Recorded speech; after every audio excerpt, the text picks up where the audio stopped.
bisa dipahami keengganan belajar mengaji, memperdalam pemahaman bagi manusia yang masih hidup. Mereka disibukkan banyak hal yang tidak signifikan manfaatnya. Maka ketika ilmu sudah dicabut, kebodohan tidak hanya muncul, tapi menetap secara mantap. Ia tidak lagi dianggap aib, bahkan kebodohan diterima sebagai standar umum. Hatta idza lam yubqi 'aliman ittakhadha an-nasu ru'usan juhala wa su'ilu fa'tau bi ghairi 'ilm fadallu wa'dalu. Inilah gambaran kebodohan yang menetap. Masyarakat mengangkat kepala, mengangkat pemimpin dari kalangan orang-orang bodoh. Mereka sendiri sesat dan mereka juga menyesatkan. Jamaah yang dirahmati Allah, menariknya, baik meninggalkan akal sehat maupun menolak ilmu yang bermanfaat mempunyai kesamaan, yaitu sama-sama sengaja menutup kesadaran akan dinul haq atau agama yang benar. Mereka terlanjur nyaman dalam kondisi tidak sadar seperti orang mabuk, meski Allah memberi potensi cahaya yaitu lewat akal dan ilmu. Maka benarlah sabda Nabi dalam hadis tadi, yaitu yushrabul khamr, diminumnya arak, diminumnya minuman-minuman keras, seakan memberi sinyal akan datang zaman di mana khamr bukan sekedar diminum oleh orang dewasa, tapi dipasarkan luas, murah, bahkan menjangkau anak-anak. Maksudnya, khamr di sini adalah gambaran di mana pelakunya tidak lagi menghargai akal dan ilmu. Pelakunya memilih untuk tidak sadar, sedang secara sengaja memilih lalai. Hadis ini sangat relevan dengan kondisi kita saat ini. Khamr yang dulu dijual sembunyi, malu-malu, kini dikemas seolah-olah seperti jajanan biasa yang bisa dibeli bebas. Anak seusia SD, SMP sudah bisa membeli minuman beralkohol murah di warung pinggir jalan, seperti es teh moni yang beberapa hari yang lalu menggembarkan kota kita ini. Tidak ada lagi rasa tabu atau takut. Padahal kerusakan besar yang ditimbulkannya antara lain merusak akal sejak dini. Akal yang mestinya dipakai untuk menuntut ilmu mencari Allah jadi tumpul, melemahkan generasi pecandu sejak remaja, kehilangan potensi menjadi pemimpin baik di masa depan, walaupun memimpin pasti dengan ujar aja. 3. Membuka jalan ke maksiat lain. Mabuk sering jadi pintu menuju kriminalitas, kekerasan, dan zina.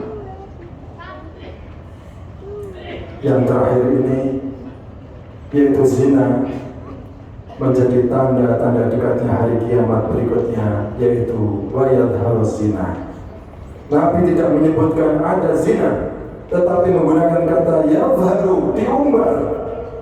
Dengan kata yadharus zina, seakan Rasulullah SAW memperingatkan akan datang zaman di mana zina tidak lagi dianggap dosa tersembunyi, tetapi sesuatu yang legal, mudah, dan murah, dapat didapatkan di mana saja.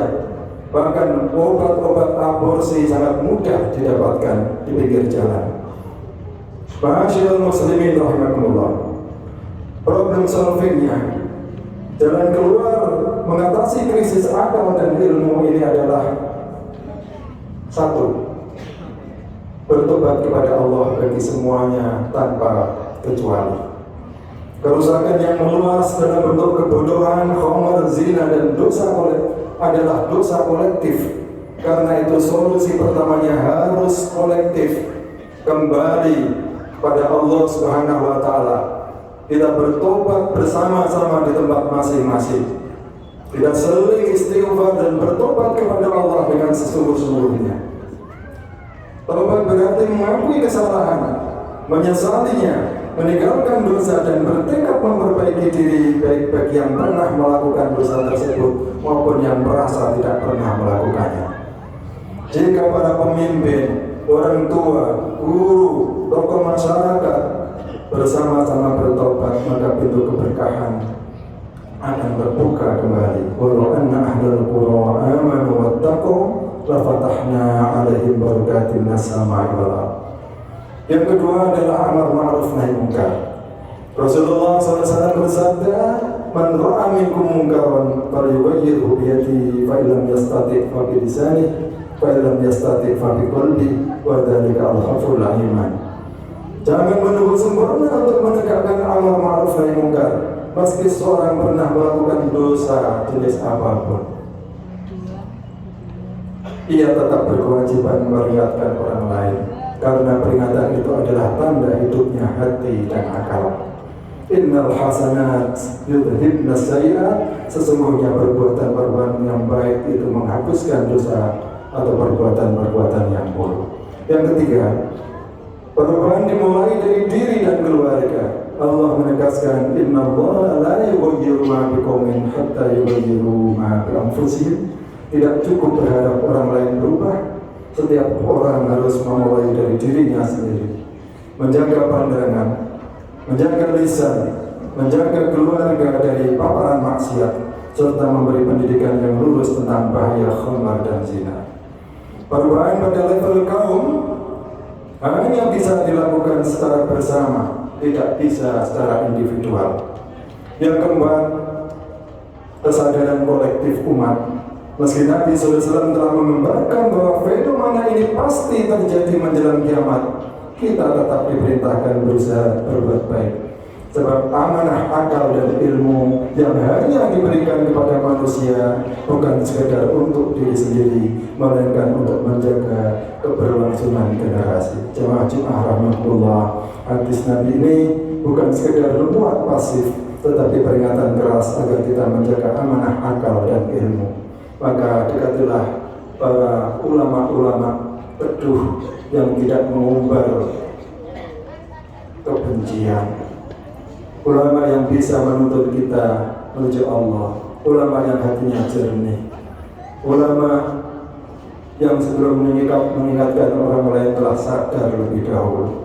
Semoga Allah menjaga akal kita dengan ilmu, menjaga ilmu kita dengan amal, menjaga amal kita dengan ikhlas, dan menutup hidup kita dengan husnul khatimah. Amin Allahumma. A'udzubillahi minasyaitonir rajim. Bismillahirrahmanirrahim. Wa qalu law kunna nasma'u aw na'qilu ma kunna fi ashabis sa'ir. Fa'tarafu bi dhanbihim fasuhqan li ashabis sa'ir. أقول قولي هذا أستغفر الله لي ولكم ولسائر المسلمين والمسلمات استغفروه إنه هو الغفور الرحيم. اللهم صل وسلم وزد وقدم وتفضل وبارك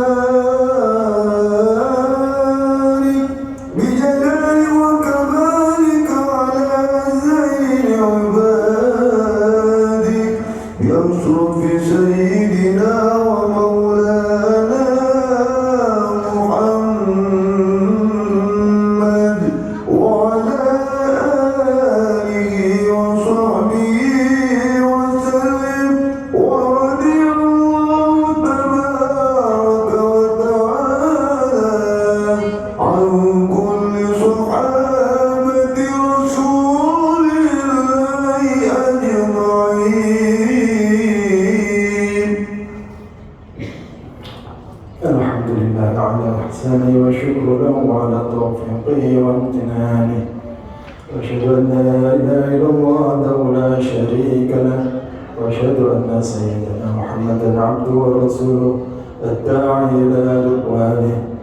اللهم صل على سيدنا محمد وعلى آله وأصحابه وسلم تسليما كثيرا. أما بعد فاتقوا الله وأطيعوه واتقوا يوما ترجعون فيه إلى الله ثم توفى كل نفس ما كسبت وهم لا يظلمون.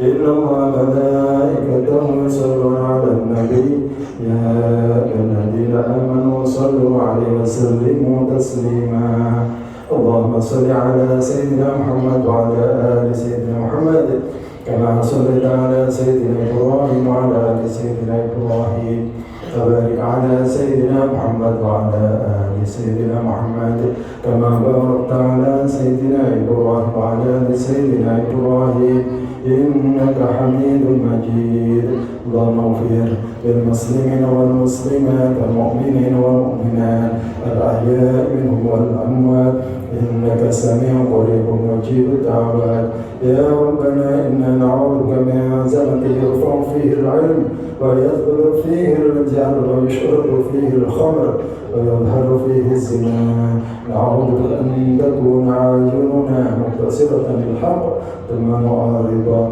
عنه ونعوذ بك أن تكون لنا عقول فلا نهتدي بنورها وعلما فلا ننتفع به اللهم تب علينا توبة نصوحا وتطهر بها قلوبنا وتقدس بها أرواحنا وتصلح بها أحوالنا اللهم ارزقنا العلم النافع الذي يحيي القلب ويزكي النفس ويصلح العمل واحفظنا من علم لا ينفع ومن قلب لا يخشع ومن دعاء لا يسمع اللهم اجعلنا من العقلاء المتقين الذين جمعوا بين العلم والعبادة والتقوى اللهم طهر عقولنا من الخمر والشهوات ونفوسنا من الغفلات وأعيننا من النظارات المحرمات اللهم سقنا إلى بابك سوقا جميلا وردنا إليك ردا جميلا يا ربنا أصلح شبابنا وفتياتنا واحفظهم من كل فتنة ظاهرة وباطنة اللهم اجعل قرة أعين في الصلاة والقرآن ولا تجعلهم ضحايا للخمور والزنا والمعاصي اللهم اجعلهم حماة الدين وأعمدة المساجد وأهل القرآن وحملة العلم النافع اللهم اجعلنا من القائمين بالأمر بالمعروف والنهي عن المنكر ولا تجعلنا من الساكتين عن الباطل اللهم اصلحنا واصلح بنا واهدنا واهد بنا واجعلنا مفتاح خير ومغلاق شر ربنا لا تزغ قلوبنا بعد إذ هديتنا وهب لنا من لدنك رحمة إنك أنت الوهاب ربنا آتنا في الدنيا حسنة وفي الآخرة حسنة وقنا عذاب النار عباد الله إن الله يأمر بالعدل والإحسان وإيتاء ذي القربى وينهى عن الفحشاء والمنكر والبغي يعظكم لعلكم تذكرون فاذكروا الله العظيم يذكركم ولذكر الله أكبر الله أكبر